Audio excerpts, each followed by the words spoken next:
आप सभी को नमस्कार। शुभ संध्या। सार्थक government job point YouTube channel आप सभी लोगों का हार्दिक स्वागत करता है।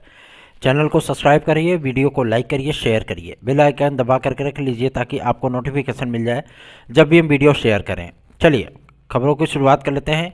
आप सभी लोगों को मैं बता दूं कि टीजीटी की जो अर्हता तय होनी है, ठीक है ना, उसमें कंप्यूटर साइंस के विषय को लेकर के माथापच्ची का दौर जारी है। और इस बार की जो तदर्थ शिक्षकों के समस्त पदों का जो विज्ञापन आप लोगों को देखने के लिए मिलेगा, मतलब टीजीटी 2024 का विज्ञापन, उसमें आप लोगों को कंप्यूटर साइंस जैसा एक महत्वपूर्ण विषय भी देखने के लिए मिलने वाला है। हालांकि ये प्रथम वरीयता वाला विषय है। प्रथम वरीयता वाला विषय का मतलब ये है कि पहली बार आप सभी लोगों को ये विज्ञापन में देखने के लिए मिलने वाला है। अभी तक इसके दर्शन केवल एलटी ग्रेड में होते थे, लेकिन अब आपको टीजीटी में भी देखने के लिए मिलेगा, ठीक है ना। इसके बाबत जो पूर्वत अधिसूचना जारी हुई थी, मतलब जो नोटिस जारी हुई थी अपर सचिव माध्यमिक शिक्षा के माध्यम से, उस नोटिस को कंटिन्यू किया जा रहा है। और प्रदेश के 4,500 से अधिक अर्धशासकीय सहायता प्राप्त विद्यालयों में से लगभग 2,500 विद्यालयों ने अपने यहाँ कंप्यूटर साइंस जैसे विषय को चलाने की स्वीकृति प्रदान कर दी है। तो आप सभी लोगों को मैं बताना चाहता हूँ कि इसमें आपको तकरीबन 1500 से 1800 पद वो देखने के लिए मिलेंगे विज्ञापन में, ठीक है ना। तो निश्चिंत रहिए भाई बहनों, और अपनी तैयारियों में आप सभी लोग जुड़ जाइए। और यदि आप सभी लोगों को सार्थक government job point YouTube channel का नोट्स चाहिए तो 9721411385 इस व्हाट्सअप नंबर पे आप नोट्स हमारे प्राप्त कर सकते हैं। एक बिगेस्ट अपॉर्चुनिटी आपको हमारा चैनल प्रोवाइड कर रहा है टीजीटी पीजीटी 2016-2021 के विद्यार्थियों के लिए। अगर आप टीजीटी पीजीटी 2016-2021 के विद्यार्थी रहे हैं, आपने 16 में इंटरव्यू दिया है या 2021 में आपने परीक्षा दी है टीजीटी पीजीटी की, तो आप हमारे साथ हमारी याचिका में जुड़ करके उसका लाभ प्राप्त कर सकते हैं। याची लाभ सर्वोपरि होता है, आप सभी लोगों को पता होगा। आप हमारे साथ जुड़िए और 100% याची लाभ प्राप्त करने के लिए आप लोग हमारे साथ अवश्य जुड़िए। 9721411385 इस व्हाट्सअप नंबर पर आप न केवल नोट्स प्राप्त कर सकते हैं अपितु आप हमारी याचिका में भी पार्टिसिपेट कर सकते हैं। चलिए आगे बढ़ते हैं। अब बात करेंगे आपके एज रिलैक्सेशन को लेकर के। आज थोड़ी सी खुशी इस बात को लेकर के हुई कि विद्यार्थी अब थोड़े से मुखर हो रहे हैं, ठीक है ना। विद्यार्थी साथ में जुड़ रहे हैं तो जाहिर सी बात है उसका एडवांटेज भी उनको मिलना चाहिए, है ना। तो इसलिए अब मैं आप सभी लोगों को जो बातें कहने चल रहा हूँ, जाहिर सी बात है ये आपकी अंतरात्मा को झकझोरने के लिए बहुत होगा। देखिए, सबसे बड़ा और सबसे अहम बात कि रेलवे से लेकर के एसएससी तक, झारखंड से लेकर के छत्तीसगढ़ तक, मध्य प्रदेश से लेकर के हरियाणा तक, गुजरात से लेकर के आपके दिल्ली तक, हर जगह से आप सभी लोगों को एज रिलैक्सेशन की बातें देखने के लिए मिल रही होंगी। अभी रेलवे भर्ती बोर्ड ने भी डिक्लेयर कर दिया है कि हम एज रिलैक्सेशन कोविड काल के चलते विद्यार्थियों को प्रोवाइड करेंगे। कोविड काल तो एक बहाना है, ठीक है ना। कोविड काल एक बहाना है। आप सभी लोगों को मैं बताना चाहता हूं कि इसमें सिर्फ और सिर्फ इस बात को ध्यान में रखा जा रहा है कि जिस भी वैकेंसी में विज्ञापन में 2018 के बाद, मतलब 19, 20 और 21 में वैकेंसियां नहीं आए, विज्ञापन नहीं आए हैं, या 4 वर्ष या 5 वर्ष से अधिक या कम समय में विज्ञापन जारी हुए हैं, उसमें ही विद्यार्थियों को प्रोवाइड किया जा रहा है। लेकिन बहुत से राज्य ऐसे, उत्तराखंड में तो ऐसी चीज़ें नहीं हुई थी, है ना, वहाँ पे भी एज रिलैक्सेशन प्रोवाइड किया गया, ठीक है। तो अब आसान तभी होगा जबकि जनप्रतिनिधियों के माध्यम से सारी चीज़ें हो पाएंगी। आज हम लोगों ने बीएड इन पीआरटी, इस मामले को बाद में भी डिस्कस करेंगे, पहले एज रिलैक्सेशन की बात कर लेते हैं। आज एक महत्वपूर्ण चीज़ हुई कि हम लोगों ने भारतीय जनता पार्टी के प्रदेश अध्यक्ष महोदय को एक ज्ञापन प्रस्तुत किया। टीम के सदस्यों ने, भाई हम लखनऊ तो जा नहीं सकते बार बार, टीम के सदस्यों ने उनके आवास पर जाकर के उनको ज्ञापन प्रस्तुत किया। ज्ञापन प्रस्तुत करते हुए जो एज रिलैक्सेशन प्राप्त करने वाले विद्यार्थी हैं, जाहिर सी बात है कि धीरेन्द्र भाई बहुत सीनियर हैं हम लोगों से, हमारे भी वो गुरु रह चुके हैं और बहुत ज़्यादा सीनियर हैं। 3 बार उन्होंने आईएएस का इंटरव्यू दिया है, लेकिन किस्मत है कि उनका साथ नहीं दी, नहीं तो आज वो किसी ज़िले के अधिकारी होते, है ना। तो उन्होंने उनके ही नेतृत्व में टीम के सदस्य के माध्यम से विद्यार्थियों ने ज्ञापन प्रस्तुत किया है और रिक्वेस्ट की गई है जिला आपके प्रदेश अध्यक्ष महोदय से। और इस रिक्वेस्ट में यूपीपीएससी के माध्यम से जारी होने वाले विज्ञापनों में जिसमें 2024 पीसीएस भी सम्मिलित है कि हम लोगों को अवसर दिया जाए, क्योंकि वैकेंसियाँ जो चली जाती हैं, अवसर जो चले जाते हैं वो लौट के कहाँ आते हैं, है ना। तो लोक सेवा आयोग को शासन निर्देशित करे कि अवधि बढ़ाई जाए, क्योंकि अभी कल तक भी चीज़ें हैं, अवधि बढ़ा दी जाए, पोर्टल खोल दिए जाएँ तो हम लोग भी आवेदन कर लें और हम लोगों को एज रिलैक्सेशन मिलना चाहिए। इस पर प्रदेश अध्यक्ष भारतीय जनता पार्टी के स्पष्ट तौर पर बोल चुके हैं कि इस प्रस्ताव को मुख्यमंत्री महोदय के सम्मुख अवश्य ही रखा जाएगा।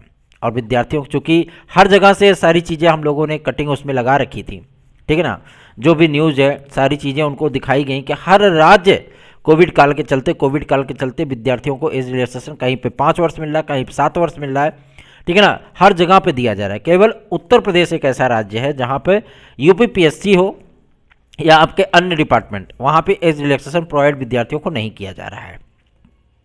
इसके संबंध में भाई अब चूँकि लोकसभा चुनाव है तो आप सभी लोगों को पता ही होगा। एक आप लोगों को मैं बता दूं, एक नेता है सोनभद्र साइड के भारतीय जनता पार्टी के ही लक्ष्मीकांत वाजपेयी जी, आप लोगों को पता होगा।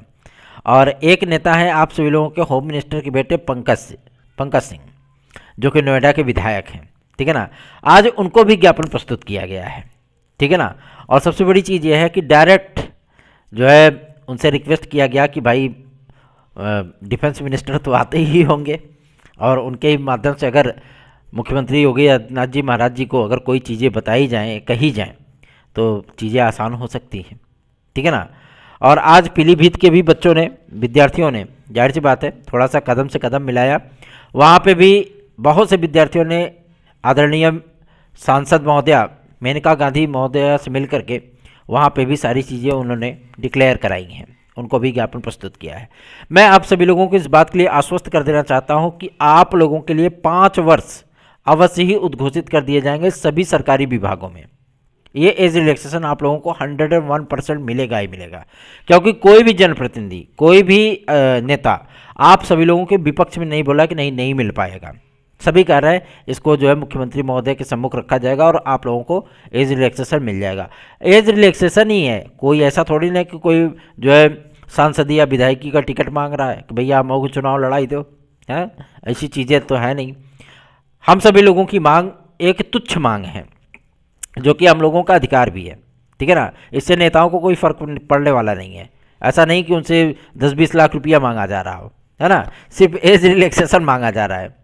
और आप सभी लोगों को मैं बता दूं कि ईडब्ल्यूएस के विद्यार्थियों ने भी अपने उस मांग पत्र में अपनी मांगों को सम्मिलित किया था कि ईडब्ल्यूएस के विद्यार्थियों को भी जैसे ओबीसी, एससी और एसटी को रिजर्वेशन में रिलैक्स मिलता है, उसी तरीके से ईडब्ल्यूएस के विद्यार्थियों को भी थोड़ा सा रिलैक्स मिलना चाहिए, ताकि ईडब्ल्यूएस की जो रिजर्वेशन कैटेगरी है उसको भी सही तरीके से जो है परिभाषित किया जा सके।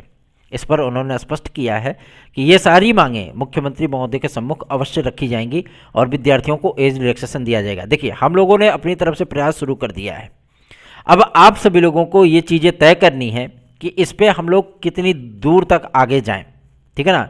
तो आप सभी लोग ना केवल चैनल को शेयर करिए, बल्कि आप सभी लोग अपना आशीर्वाद भी इस चैनल को प्रदान करिए। और साथ ही साथ हंसी की पाठशाला एक हमारा यूट्यूब चैनल है, जिस पे आप लोगों को कभी कभी जोक, कभी कभी आप सभी लोगों को मोटिवेशनल चीज़ें, ठीक है ना, जो डिप्रेस्ड विद्यार्थी होते हैं, जिनको लगता है कि जीवन का सारा सारांश ही समाप्त हो चुका है, अब तो सिर्फ संदर्भ और प्रसंग ही बाकी रह गया है ना, या तो टिप्पणियाँ बाकी रह गई है, तो ऐसी चीज़ों से आप अपने आप को बचा सकते हैं और उस चैनल को भी आप लोग सब्सक्राइब कर सकते हैं। चलिए आगे बढ़ते हैं। अब बात करेंगे आपके एलटी ग्रेड जीआरसी प्रवक्ता को लेकर के। सूचना प्राप्त हुई है शिक्षा निदेशालय से कि एलटी ग्रेड जीआरसी प्रवक्ता के विज्ञापन के लिए लोक सेवा आयोग को माध्यमिक शिक्षा मंत्रालय की तरफ से पत्र कभी भी जारी किया जा सकता है, ठीक है। और क्लियरेंस होने के बाद कि हमने टीजीटी में ये अर्हता रखी है, ये सारी चीज़ें क्लियर होने के बाद आपका विज्ञापन जारी कर दिया जाएगा। अब विज्ञापन के लिए आपको ज़्यादा इंतजार करने की आवश्यकता नहीं है। और सूचना ये भी प्राप्त हो रही है कि आप सभी लोगों की फरवरी और लास्ट में और मार्च में आपकी टीजीटी की परीक्षा हो सकती है, ठीक है ना। और अभी तक जो सरकार की और जो अधिकारियों की बातें हैं, जो अधिकारीगण कह रहे हैं कि 5 या 7 तारीख तक आपकी अधिसूचना आ जाएगी शिक्षा सेवा चयन आयोग के लिए। अध्यक्ष और सदस्यों की नियुक्ति प्रक्रिया कंप्लीट होते होते आपको 10 तारीख देखने के लिए मिल जाएगा। उसके बाद पहली बैठक में आपका असिस्टेंट प्रोफेसर और टीजीटी पीजीटी 2022 को लेकर के सारा जो है डिक्लेरेशन दे दिया जाएगा, मतलब एग्ज़ाम शेड्यूल आपके जारी कर दिए जाएंगे। ठीक है, और अगर तिथियां आपस में टकराई नहीं, ठीक, तो आपको ये परीक्षा फरवरी लास्ट और मार्च में ही देखने के लिए मिलेगी। विद्यार्थी इस बात को लेकर के जो है थोड़ा से आक्रोशित हो जाते हैं कि फरवरी में पेपर कैसे हो सकता है, बिना 1.5-2 महीने पहले बताया कैसे गवर्नमेंट पेपर करा सकती है। तो देखिए भैया, ये योगी आदित्यनाथ जी की सरकार है, ठीक है, यहाँ पे 21 दिन के अंदर पेपर होता है। ठीक, टीजीटी पीजीटी 2021 ये इसका एक उदाहरण है। ठीक, आज तक कभी इतिहास में 3 महीने के भीतर आप सभी लोगों को रिजल्ट नहीं मिला होगा, लेकिन पहली बार, भले ही सर्वोच्च न्यायालय का आदेश था, लेकिन भर्ती कंप्लीट हुई ना। क्या वो तदस्थ शिक्षकों के समस्त पदों का विज्ञापन था? नहीं, बल्कि आप सभी लोगों को केवल और केवल 3 महीने के भीतर सारी प्रक्रिया आप लोगों की कंप्लीट कर दी गई। 31 अक्टूबर मतलब 31 अक्टूबर काम खत्म। ठीक, चलिए आगे बढ़ते हैं। 30 अक्टूबर तक सारी चीज़ें कंप्लीट की गई थी ना। और एक बात मैं आप सभी लोगों को और भी क्लियर कर देना चाहता हूँ कि एलटी ग्रेड जीआईसी प्रवक्ता में जो आप सभी लोगों को पूर्व सूचना प्राप्त होती है कि 6000 पदों का विज्ञापन अधियाचन प्राप्त हुआ है, 9000 पदों का अधियाचन प्राप्त हुआ है। मैं आप सभी लोगों को बता देना चाहता हूं कि 31 दिसंबर सन 2023 तक के अधियाचनों को मिला करके, साथ ही साथ प्रमोशन में खाली हुए 1750 पदों को मिला करके और एलटी ग्रेड जीआईसी प्रवक्ता के जो पूर्वोक्त विज्ञापन थे उनमें पदों को बचा करके आप सभी लोगों को जितने पद देखने के लिए मिलने वाले हैं वो 10,315 ही होने वाले हैं, केवल एलटी ग्रेड के। ठीक, और जीआईसी लेक्चरर में चाहे जितना ही प्रमोशन कर डालें, चाहे जितना प्रमोशन कर लें, चाहे जितना इसको रिजर्व कर लें, कोई दिक्कत नहीं, फिर भी 2200 प्लस पद आप लोगों को 100% मिलेंगे, इसमें कोई दो राय नहीं है। ठीक है ना, एक बड़ी विज्ञापन होगा और लोक सेवा आयोग पहली बार इतना बड़ा विज्ञापन जारी करेगा जीआईसी लेक्चरर और एलटी ग्रेड का। ठीक, तो आप लोगों को बिल्कुल भी चिंतित होने की आवश्यकता नहीं है, निश्चिंत होकर के अपनी तैयारियां करते रहें। कुछ परिवर्तन आप लोगों को एलटी ग्रेड में भी देखने के लिए मिलेगा। क्यों? क्योंकि जब टीजीटी में बदलाव होगा, प्रवक्ता में बदलाव होगा, तो आपको एलटी ग्रेड में भी बदलाव देखने के लिए मिलेगा। ठीक है, और सबसे बड़ी चीज़ ये है कि यहाँ पे अगर परिवर्तन होता है कि भैया हम पीजीटी में भी लिखित परीक्षा और साक्षात्कार कराएंगे जैसा कि पूर्ववत है ना, तो आपको जीआईसी लेक्चरर में भी साक्षात्कार के दर्शन हो सकते हैं। ठीक, साक्षात्कार वहाँ पे भी प्री मेंस होता है, लेकिन वहाँ पे भी आपको साक्षात्कार के दर्शन हो सकते हैं कि लोक सेवा आयोग में आप जा करके साक्षात्कार देंगे। ठीक है ना, तो ये चीज़ें हो सकती है, इस पे भी बातें चल रही हैं। और रही बात आपके क्लियरेंस को लेकर के कि सारी चीज़ें क्लियर हो जाए, डिक्लेयर हो जाए, तो मैं आप सभी लोगों को बता देना चाहता हूँ कि डिक्लेरेशन बहुत जल्द ही होने वाला है आपके इस विज्ञापन को लेकर के। अगर आप लोग अपनी तैयारियों में लगे हुए हैं, जुटे हुए हैं, रमे हुए हैं, तो जुट जाइए, लग जाइए, रम जाइए, ताकि आप सभी लोगों की बेहतरीन तैयारियां मुमकिन हो सकें। और रेलवे भर्ती बोर्ड के माध्यम से विज्ञापन आप लोगों के 10 तारीख से धड़ल्ले से जारी होना शुरू हो जाएंगे। ठीक है ना, और इसमें आपका आरपीएफ वगैरह की भी वैकेंसी देखने के लिए मिलेगी। ठीक, तो निश्चिंत होकर के आप लोग तैयारियां शुरू कर दीजिए। और एज रिलैक्सेशन की इस मुहिम को हम लोग आगे बढ़ाने के लिए सदैव तत्पर हैं, प्रयासरत हैं, ताकि आप लोगों को 5 वर्ष अवश्य मिल जाए। दूसरी चीज़ ये है कि जो बीएड इन पीआरटी को लेकर के मामला चल रहा है, अब हम लोगों ने सांसदों को ही टारगेट कर रखा है, क्योंकि अब देख रहे हैं कि बजट सत्र चल रहा है। ठीक है ना, और इसी में आप लोगों का कल्याण करा लिया जाए। तो आप लोग अधिक से अधिक चैनल को शेयर करिए। हम लोग ज्ञापन देना प्रस्तुत की जो है शुरुआत की है, और लगभग सभी जिलों में जितने भी विद्यार्थी बीएड के हैं सबको एक एक करके हम लोग जोड़ रहे हैं, ताकि फटाफट आप लोग ज्ञापन प्रस्तुत करिए, तला तला हम लोगों का काम शुरू हो जाए। ठीक है, तो ऐसी ही इंफॉर्मेटिव वीडियोस के लिए चैनल को सब्सक्राइब, वीडियो को लाइक शेयर जरूर कर दिया करें। धन्यवाद, शुभ रात्रि।